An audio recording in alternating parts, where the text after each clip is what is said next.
एक ही बार में हमें समझ में आ जाता है पूरा का पूरा चैप्टर। अगर आप मुझसे पर्सनली पढ़ना चाहते हो, अब स्टेटमेंट से रिलेटेड क्वेश्चन आता है क्या? अब देखो स्टेटमेंट के बाद उसका ट्रू वैल्यू। अब आगे की वो जो सबसे ज्यादा इंपॉर्टेंट कॉन्सेप्ट, वीडियो के नीचे कमेंट करके मुझे ये बताओ कि आपको और कौन से लेसन के कंप्लीट कॉन्सेप्ट वीडियो चाहिए। कंप्लीट कॉन्सेप्ट वीडियो अपने को हेल्प करता है कि पूरा का पूरा चैप्टर एक ही बार में हमें समझ में आ जाता है, जिससे हम बहुत अच्छे से अपनी चीजें कंप्लीट करते हैं। चलते हैं दोस्तों वन बाय वन चीजों को स्टार्ट करते हैं। प्लीज आप वीडियो के नीचे कमेंट करना। अगर वीडियो के नीचे 200 कमेंट हो जाएगा तो मैं उस लेसन को कंप्लीट कर दूंगा। और मैं आप सभी लोगों से यह भी रिक्वेस्ट करना चाहता हूं कि हमारा टेलीग्राम है 12th का, प्लीज आप उस टेलीग्राम से जुड़ जाओ। अगर आप मुझसे पर्सनली पढ़ना चाहते हो, बहुत अच्छे से पढ़ना चाहते हो, तो एक है मेरा ऑफलाइन बैच, आप जुड़ सकते हो जो बोईसर में है। अगर आप पालघर धानु आसपास में हो तो आप जुड़ सकते हो। और दूसरा एक सबसे अच्छा ऑप्शन है कि आप हमारे application Pradeep Giri college and school से जुड़ सकते हो, जहां पे मैथ का पूरा पार्ट मैं ही कंप्लीट कराने वाला हूं। चलते हैं दोस्तों वन बाय वन चीजों को स्टार्ट करते हैं। अब देखो दोस्तों, ये लेक्चर नंबर फर्स्ट है, पूरा कॉन्सेप्ट है। तो सबसे पहला पार्ट आता है स्टेटमेंट। अब स्टेटमेंट से रिलेटेड क्वेश्चन आता है क्या सर? स्टेटमेंट से रिलेटेड कभी कभार आपसे क्वेश्चन पूछ सकते हैं नॉर्मली, बट मैं आपको ये बोलना चाहता हूँ कि स्टेटमेंट के क्वेश्चंस मतलब ना के बराबर आते हैं, बट लेसन का स्टार्टिंग है तो आपको पता होना चाहिए। तो देखो दोस्तों, हमने छोटी क्लास मतलब 10th क्लास में हमने पढ़ा था कि जहां पे अगर समझो क्वेश्चन मार्क आता है, जहां पे अगर क्वेश्चन में क्वेश्चन मार्क आता है तो क्वेश्चन मार्क को हम क्या बोलेंगे दोस्तों? अगर क्वेश्चन मार्क आया तो दोस्तों इसको हम क्या बोलेंगे? इसे हम बोलेंगे दोस्तों इंट्रोगेटिव सेंटेंस। अगर ये एक्सक्लेमेटरी मार्क आया जिसको मैं आई बोलता हूं तो ये एक्सक्लेमेटरी सेंटेंस हो गया। अगर मैं यहाँ पे बोलूं कि अगर समझो मैं किसी को ऑर्डर दे रहा हूं कि ब्रिंग 1 ग्लास ऑफ वाटर, ये एक तरह से ऑर्डर हो गया। ओपन दी डोर, ये भी एक तरह से ऑर्डर हो गया, तो हम उसको इंपरेटिव सेंटेंस बोलते हैं, तो वो भी एक तरह का सेंटेंस हो गया। तो दोस्तों हमेशा क्लियर कट दिमाग में रख लो कि अगर समझो ये और ये, अगर ऐसे तीनों सेंटेंस दिखाई दिए तो वो स्टेटमेंट नहीं है। दिमाग में फिट कर लो, अगर कहीं पे क्वेश्चन मार्क दिखा सर स्टेटमेंट नहीं है, कहीं पे एक्सक्लेमेटरी मार्क दिखा सर स्टेटमेंट नहीं है, सर कहीं पे भी अगर हमें ऑर्डर वाले सेंटेंस दिखाई दिए तो आप डायरेक्ट लिखोगे it is not a statement. तो सर स्टेटमेंट क्या होगा? तो स्टेटमेंट में दोस्तों इसके बाद हमने पढ़ा था एक और, आपको याद होगा, असर्टिव। तो स्टेटमेंट वो होगा, ऐसा सेंटेंस होगा जो आइदर ट्रू हो या तो फॉल्स हो। तो मैं आपको एक सीधा सा एग्जांपल, हमेशा मैं वही एग्जांपल लेता हूं। जैसे अगर मैं आपको बोलूं कि Mumbai is the capital of India, तो आप बोलोगे सर आप तो रॉन्ग बोल रहे हो, Mumbai is the capital of India कैसे हो सकता है? Mumbai is the capital of Maharashtra. तो आप बोलोगे सर, तो ऐसे सेंटेंस जहां पे हम ट्रू और फॉल्स बता पाए, अगर मैं बोलूं Boisar is the capital of Maharashtra, आप तुरंत बोलोगे सर बहुत गलत बोल रहे हो, सर मुंबई है। मुंबई मेरी जान, मुंबई मेरी जान is the capital of Maharashtra. तो दोस्तों ऐसा सेंटेंस जहां पे मैं सही और गलत बता पाऊं, ट्रू बता पाऊं या फॉल्स बता पाऊं, तो ऐसे सेंटेंस को हम क्या बोलेंगे दोस्तों? स्टेटमेंट। तो आप अभी जैसे मैं बोल रहा हूं ब्रिंग 1 ग्लास ऑफ वाटर, आप इसमें ट्रू और फॉल्स क्या बताओगे मुझे? व्हाट इज योर नेम, इसमें मुझे ट्रू और फॉल्स क्या बताओगे? तो ऐसे सेंटेंस जहां पे क्वेश्चन मार्क, एक्सक्लेमेटरी मार्क, और दोस्तों जहां पे इंपरेटिव सेंटेंस है, लेट्स गो, उसमें मुझे क्या बताओगे? True false. अगर मैं बोलूंगा कि अगर समझो मैं बोलूंगा कि ओपन दी डोर, उसमें मुझे क्या ट्रू फॉल्स बताओगे? नहीं बता सकते ना। तो ऐसे सेंटेंस जिसमें या तो आप मुझे ट्रू बता पा रहे हो या तो मुझे फॉल्स, जैसे मैंने एक एग्जांपल दिया कि Boisar is the capital of Maharashtra, आपने तुरंत बोला सर गलत है। गलत है मतलब ये स्टेटमेंट फॉल्स है, मतलब ये स्टेटमेंट है, और फॉल्स है मतलब उसका ट्रूथ वैल्यू। अब देखो स्टेटमेंट के बाद उसका ट्रूथ वैल्यू, अगर ट्रूथ वैल्यू ट्रू है तो हम उसको कैपिटल टी से डिनोट करते हैं, अगर ट्रूथ वैल्यू अगर फॉल्स है तो हम उसको कैपिटल एफ से डिनोट करते हैं। तो ये सीधा सीधा आपको पता होना चाहिए, बहुत ही सिंपल लैंग्वेज में मैंने आपको समझा दिया। अब दोस्तों मैं आपसे एक सिंपल सा एग्जांपल बोल रहा हूं कि Boisar is the capital of, समझो Mumbai is the capital of Maharashtra. Mumbai is the capital of Maharashtra, बताओ ये ट्रू है कि फॉल्स है? ये पहले बताओ ये स्टेटमेंट है कि नहीं? तो Mumbai is the capital of Maharashtra, तो आप बोलोगे यस सर ये स्टेटमेंट है, क्योंकि यहाँ पे हम ट्रू और फॉल्स बता पा रहे हैं। बाद में अगर मैं इसका ट्रूथ वैल्यू पूछूं तो बोलोगे सर हाँ ये स्टेटमेंट तो सही है, तो इसका ट्रूथ वैल्यू क्या आएगा? Capital T. ठीक है सर, इतना समझा, और ये बहुत ज्यादा समझने की जरूरत नहीं है। सबसे ज्यादा इंपॉर्टेंट पार्ट दोस्तों ये है, देखो मैं जब रैंकर बैच में पढ़ा रहा हूं तो मैं ऐसे इंपॉर्टेंट चीजें भी बताते जा रहा हूं, जिससे एक स्टूडेंट को ये पता चलते जा रहा है कि मुझे कैसे कम टाइम में ज्यादा से ज्यादा चीजें पढ़ना है। क्योंकि देखो मैं बार बार वही चीज बोल रहा हूं कि आप पेपर दे के आओगे, दूसरे दिन का गैप रहेगा और फिर यहाँ पे आपको पेपर देना है, 15 लेसन रिवाइज करना है। तो आपको ये हर टॉपिक में पता होना चाहिए कि कहाँ से कौन से क्वेश्चंस आ सकते हैं। अब मैं अगर यहाँ पे बात करूँ एंड की, यहाँ पे अगर मैं बात करूँ और की, यहाँ पे अगर मैं बात करूँ नॉट की, यहाँ पे अगर मैं बात करूँ इफ देन की, और यहाँ पे अगर मैं बात करूँ इफ एंड ओनली इफ की, प्लीज इसको याद रखना, इसको हम बोलते हैं इफ एंड ओनली इफ। अब एंड का जो सिंबल है दोस्तों वो कैसा होगा, ऐसा, जैसे ए हम लिखते हैं ना वैसा ही। और वाला हम बोलते हैं ना, और दे दो और दे दो, जिंदगी में हम खुश नहीं होते, बोलते और मिल जाए और मिल जाए, तो ये और का सिंबल है। नॉट मतलब ये सिंबल, निगेशन वाला सिंबल। इफ देन को मैं हमेशा बोलता हूँ सिंगल एरो, और इफ एंड ओनली इफ को मैं हमेशा बोलता हूँ डबल एरो। तो ये भी आपको क्लियर कट समझ में आ गया, ठीक है सर। अब ये समझ में आने के बाद दोस्तों आपको टेबल्स पता होनी चाहिए। अब टेबल्स जो है दोस्तों, देखो यहाँ पे कोई भी अगर आप टेबल्स ड्रॉ कर रहे हो तो देखो यहाँ पे इस तरह से, और ये टेबल्स आपको पेपर में ड्रॉ करने के लिए नहीं आने वाला है, पर ये टेबल्स के अकॉर्डिंग आपके सभी क्वेश्चन सॉल्व होने वाले हैं, तो ये चीज का ध्यान रखना है। ये टेबल्स आपको पेपर में नहीं आएंगे, पर ये टेबल्स के अकॉर्डिंग आपको सभी क्वेश्चन सॉल्व करना है। जैसे अगर समझो मैं यहाँ पे ले रहा हूँ पहला टेबल, देखो आपका जो सेकेंड एक्सरसाइज है ना पूरा इसी के ऊपर एंड है। अब समझो यहाँ पे पहला स्टेटमेंट है, यहाँ पे दूसरा स्टेटमेंट, स्टेटमेंट को हमेशा स्मॉल लेटर में लिया करो। और दोस्तों यहाँ पे पहला स्टेटमेंट और ये दूसरा स्टेटमेंट दोनों के बीच में मैंने एंड ले लिया, क्या ले लिया दोस्तों, एंड। अब यहाँ पे एंड का सिंबल आपको पता है, हमेशा याद रखना कि मैं हमेशा बोलता हूँ कि जब दो लोगों का शुभ विवाह होता है तो मैं वहां पे जाता हूँ, तो मैं हमेशा 21 रुपीज देता हूँ। कितना रुपए देता हूँ दोस्तों, 21। तो हमेशा जब भी अगर दो स्टेटमेंट दिखाई दे तो 21। अगर इन केस 3 लोगों का विवाह एक साथ हो गया, वैसे पॉसिबल ही नहीं है 3 लोग का विवाह एक साथ कैसे होगा, तो यहाँ पे दोस्तों मैं अगर कभी गया, अगर ऐसा इन केस इस दुनिया में हुआ, तो यहाँ पे क्या होगा दोस्तों, मैं 421 रुपीज देने वाला हूँ। थोड़ा मेरा प्रमोशन हो जाएगा। पर अभी तक मैं जहां तक जाता हूँ, जितने लोग के विवाह में गया हूँ, एक मेल और फीमेल मुझे दिखाई दिए हैं, तो मैं उस केस में मैं वहां पे 21 रुपीज दे के आता हूँ। पर अगर ऐसा कहीं केस है जहाँ पे मेल फीमेल या तो मेल जो भी है, तो अगर समझो 3 लोगों की शादियां एक साथ हो रही है, ऐसे भी आप समझ के चल सकते हो, तो वहां पे मैं 421 रुपीज दूंगा। अब दोस्तों यहाँ पे पर वैसा पॉसिबल ही नहीं है, तो वैसा तो इसलिए मैंने वहां पे 421 लिखा है, और ऐसा इस दुनिया में पॉसिबल है, इसलिए यहाँ पे 21। अब देखो दोस्तों 21 मतलब यहाँ पे 2 टाइम टी लेना है, यहाँ पे 2 टाइम एफ लेना है। 1 मतलब 1 time T, 1 time F, 1 time T, 1 time F. यहाँ पे क्या करना है, एंड मतलब दोस्तों अगर बोथ दी वैल्यूज आर, हाँ इसको कैसे याद रखना है, हिंट याद रखो, both the values are true then answer is true otherwise false. ये स्टेटमेंट आपको याद होना चाहिए, both the values are true then answer is true otherwise false, both the values are true, both the values are true, both the values are true otherwise false। otherwise हमेशा last में लिखा करो, हो गया सर। अब यहाँ पे अगर मैं वही और की बात करूँ, किसकी बात करूँ, और वाला स्टेटमेंट ये P है, ये Q है, और P और Q। अगर मैं यहाँ पे लिखने की कोशिश करूँ, ये क्या आएगा दोस्तों, T, ये क्या आएगा F, ये क्या आएगा F, यहाँ पे क्या आएगा दोस्तों T F T F। और अगर मैं यहाँ पे बात करूँ तो यहाँ पे और मतलब क्या आएगा दोस्तों, फॉल्स। और फॉल्स को हम किस तरह से याद रखेंगे, if both the values are false then answer is false. जैसे यहाँ पे हमने क्या किया था, if both the values are true, तो ये वाले पार्ट से हम टेबल को याद रखते हैं, ये वाले पार्ट से। और वहां पे ऐसा नहीं है, वहां पे हम फॉल्स से याद करेंगे, both the values are false then answer is false otherwise true.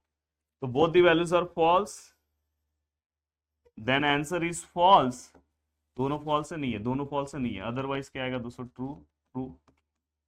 सीधा सीधा, कोई टेंशन नहीं है। देन दोस्तों इसके बाद हम अगर इफ देन वाला पार्ट याद करने की कोशिश करें, ये इफ है और देन, जिसको मैं सिंगल एरो बोलता हूँ, ये पी है, ये क्यू है, टी टी एफ एफ, यहाँ पे क्या आएगा दोस्तों, टी एफ टी एफ। 21 मतलब 1 मतलब एक बार टी एक बार एफ। अब यहाँ पे अगर मैं इसको सिंगल एरो दूं, तो यहाँ पे आपको बस एक याद रखना है, अगर फर्स्ट वैल्यू सीक्वेंस मायने रखता है, फर्स्ट यही होना चाहिए, फर्स्ट ट्रू है और सेकंड फॉल्स है, तो हम डायरेक्ट आंसर यहाँ पे फॉल्स लिख सकते हैं। ये सीक्वेंस मायने रखता है। एक दो स्टूडेंट ऐसे आते हैं, एक ट्रू एक फॉल्स, भाई ऐसा नहीं चलता, पहला ट्रू तो पहला ही ट्रू। तो यहाँ पे अगर हम देखने की कोशिश करें, फर्स्ट ट्रू वो है सर, है, मैच हो गया। दूसरा ओहो नहीं है sir, first true second false है sir, then answer is false. First true no, first true no, otherwise क्या आएगा? True true. ये आपको याद होना चाहिए। अब दोस्तों इसके बाद अगर मैं बात करूं इफ एंड ओनली इफ का, तो यहाँ पे डबल एरो होता है।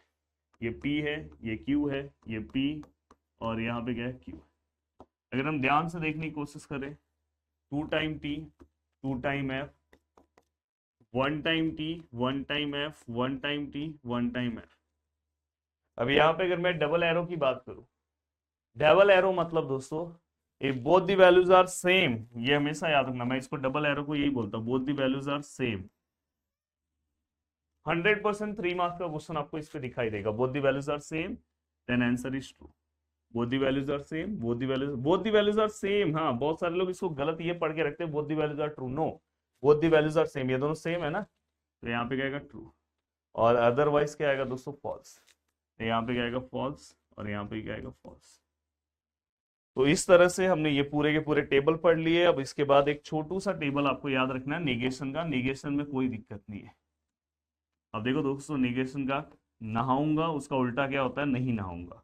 खाना खाऊंगा उसका उल्टा होता है नहीं खाना खाऊंगा। शादी करूंगा उसका उल्टा होता है नहीं शादी करूंगा। तो वैसे ही दोस्तों यहाँ पे P है, तो यहाँ पे एक ही स्टेटमेंट होता है नेगेशन P। तो यहाँ पे अगर ट्रू है तो उसका उल्टा क्या होगा? फॉल्स। अगर फॉल्स दिखाई दिया तो उसका उल्टा क्या है? ट्रू। कोई दिक्कत नहीं।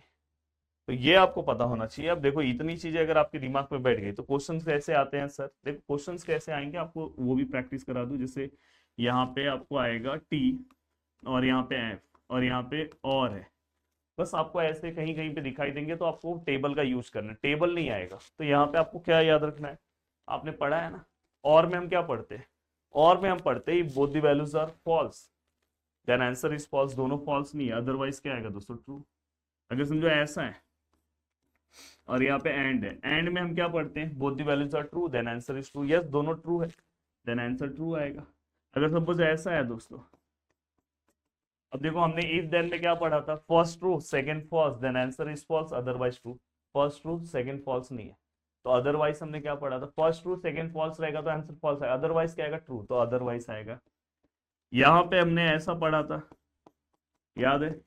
डबल एरो में हमने क्या पढ़ा था? Both the values are same, then answer is true. दोनों सेम है नहीं है, तो अदरवाइज क्या आएगा? फॉल्स। तो सीधा सिंपल, ज्यादा कुछ सोचने की जरूरत नहीं है, और आपका भी काम पूरा का पूरा कंप्लीट हो गया, और बहुत अच्छे से कंप्लीट हो गया। ठीक है सर, अब यहां तक चीजें कवर होने के बाद अब आपको आगे की ओर बढ़ना है।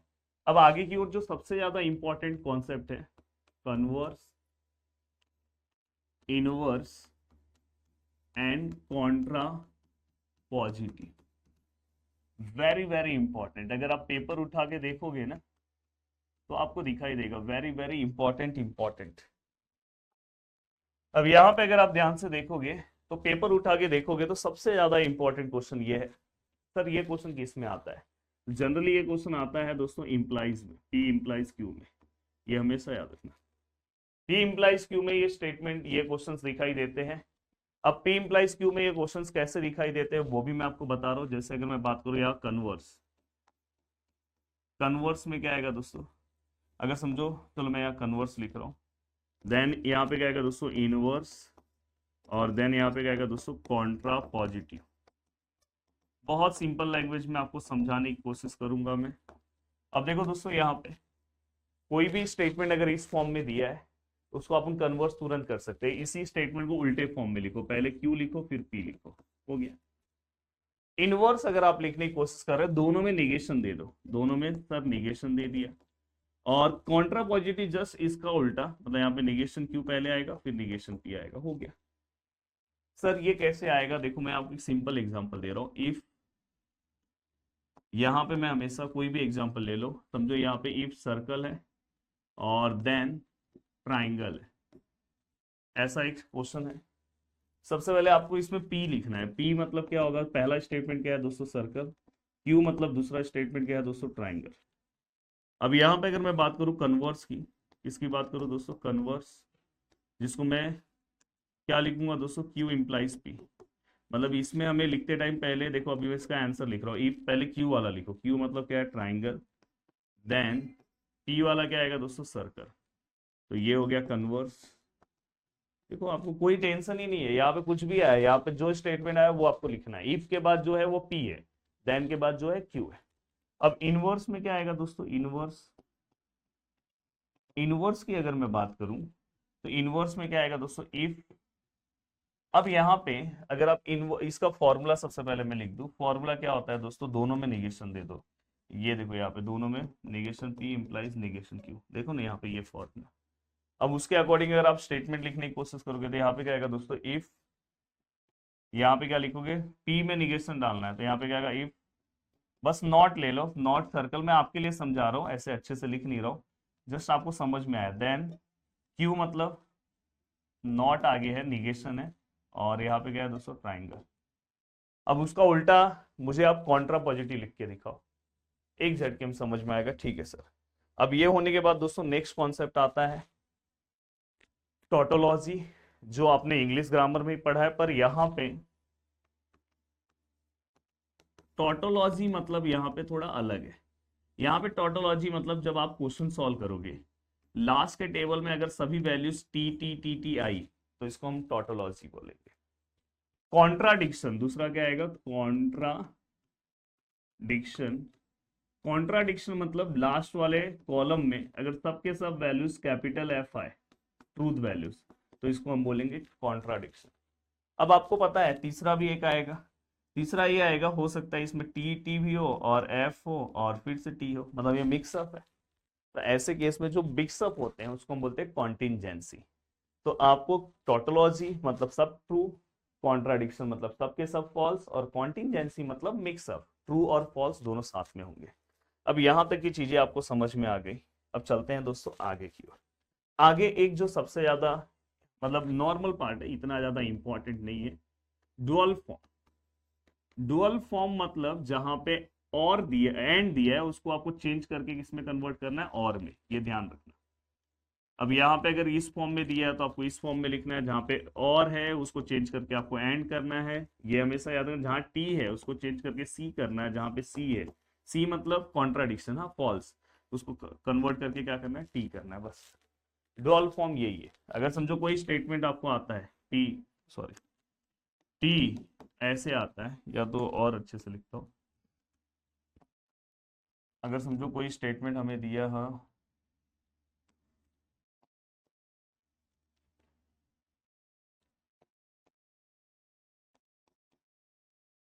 अगर समझो स्टेटमेंट है, मैं अभी रैंडमली कुछ भी बस ये बस सिंबल ले रहा हूँ, अगर ऐसा सिंबल है तो मुझे कमेंट करके बताओ कि इसका सिंबल क्या चेंज होगा। अगर वो स्टेटमेंट में आपको ऐसा टी दिखाई दे रहा है तो सिंबल में क्या चेंजेस होगा वो भी मुझे आप बताओ। अगर टी दिखाई दे रहा है तो वहां पे हम क्या करेंगे। वैसे मैं क्वेश्चंस लेने वाला हूँ इसके बाद वाले लेक्चर्स में, तो ये आपको पता होना चाहिए। देन दोस्तों इसके बाद, अब ये होने के बाद आपको थोड़ा सा क्वांटिफायर स्टेटमेंट्स पता होने चाहिए। जैसे अगर मैं बात करूँ, ये ए है, इसके अंदर 1 2 3 4 5 6 लिखा है, ठीक है। अब यहाँ पे दो तरह के क्वांटिफायर्स होते हैं, एक होता है एग्जिस्टेंशियल और दूसरा होता है फॉर ऑल। ये दो तरह के होते हैं। अगर सपोज यहाँ पे मैं कोई स्टेटमेंट लिख रहा हूँ x+2 which is equal to 8। अब यहाँ पे फॉर ऑल मतलब, इसका मतलब होगा दोस्तों कि ये सबके सब वैल्यूज इसको सेटिस्फाई करेंगे, और देयर एग्जिस्ट मतलब कोई भी एक हो गया तो भी चलेगा। अगर समझो यहाँ पे अगर ऐसा लिखा रहा, यहाँ पे अगर समझो ऐसा लिखा रहा,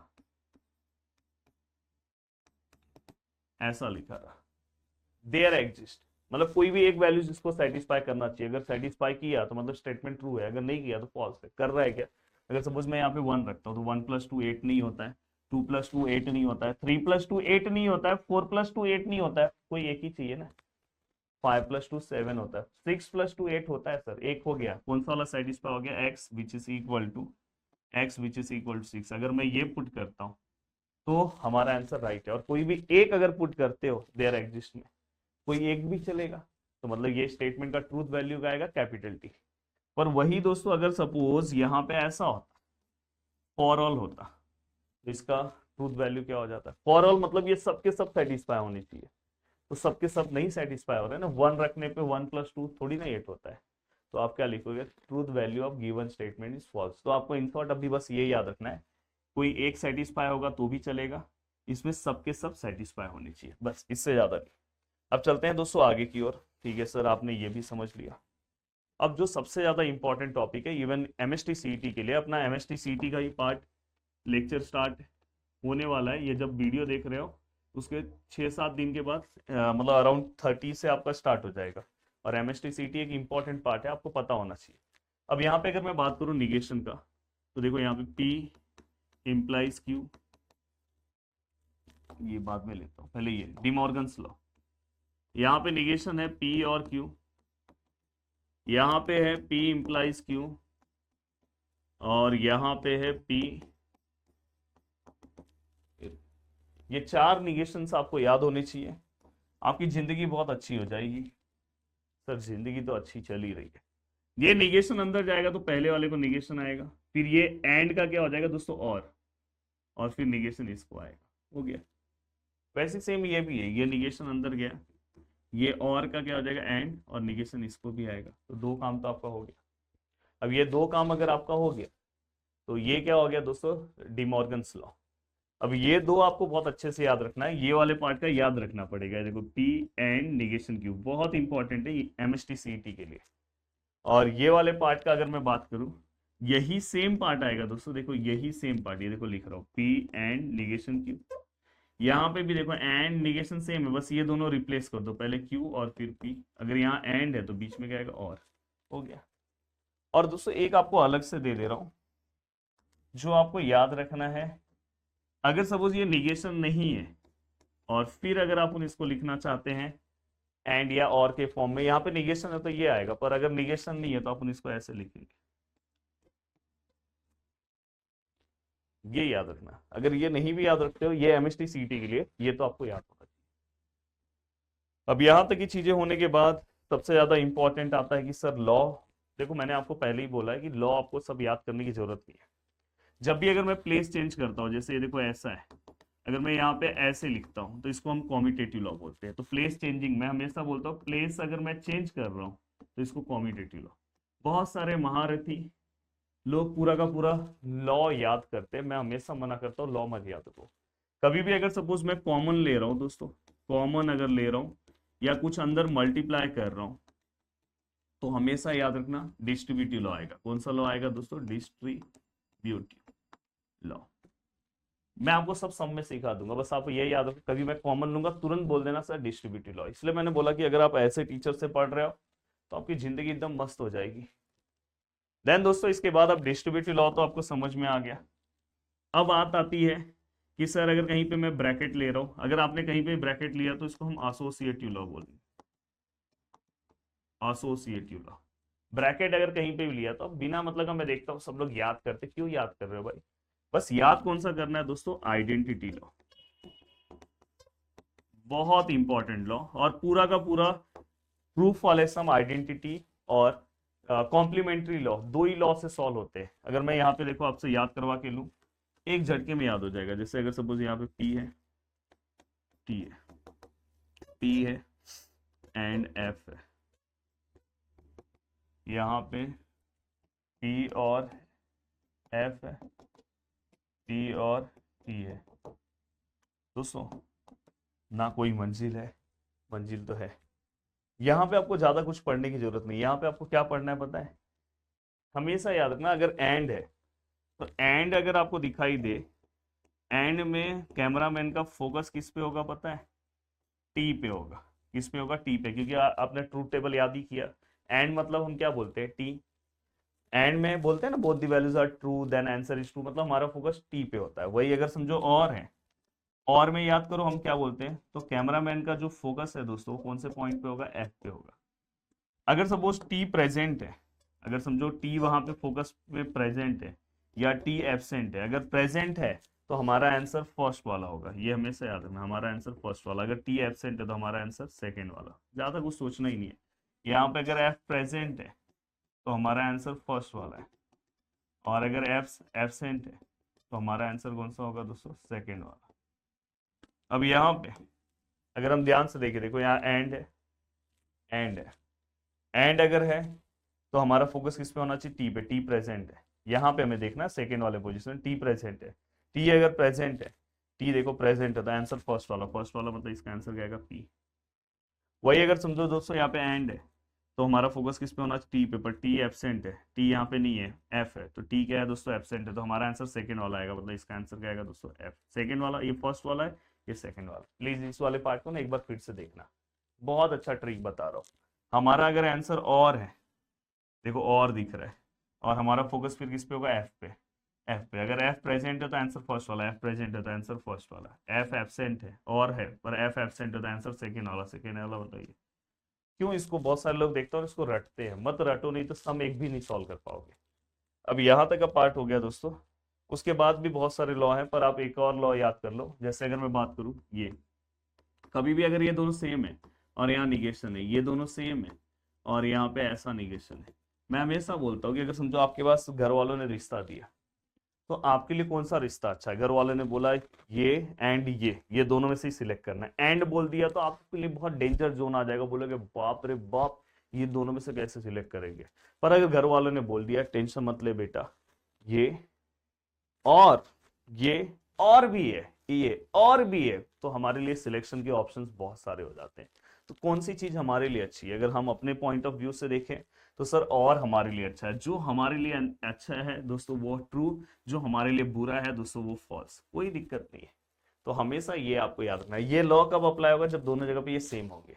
कहीं पे अब देखो बुक में जैसे पी लिखा है, बहुत सारे बच्चे बोलते हैं क्यू पे नहीं आएगा, भाई क्यू पे भी आएगा, ये दोनों सेम है ना।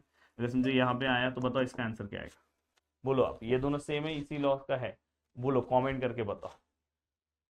अब ये पूरा हो गया दोस्तों, अब आगे की ओर बढ़ना है। अब देखो आगे की ओर बढ़ते टाइम एक सबसे पहले स्विचिंग सर्किट का पार्ट आपको पता होना चाहिए।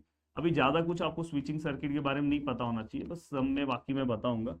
आपको एक स्ट्रेट फॉरवर्ड आइडिया होना चाहिए, जैसे ये S1 है, ये S2 है, तो यहाँ पे वो लैंप ये सब मैं नहीं दे रहा हूँ, जस्ट आपको पता होना चाहिए। तो ये सीरीज बोलते हैं इसको, एक के बाद होता है सीरीज।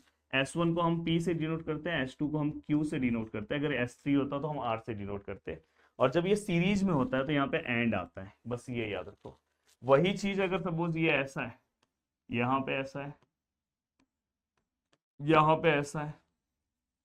अब देखो दोस्तों यहाँ पे अगर समझो ये S1 है, ये S2 है, तो ये देखो S1 मतलब क्या है P, S2 मतलब Q, और दोनों के बीच में क्या है और, हो गया।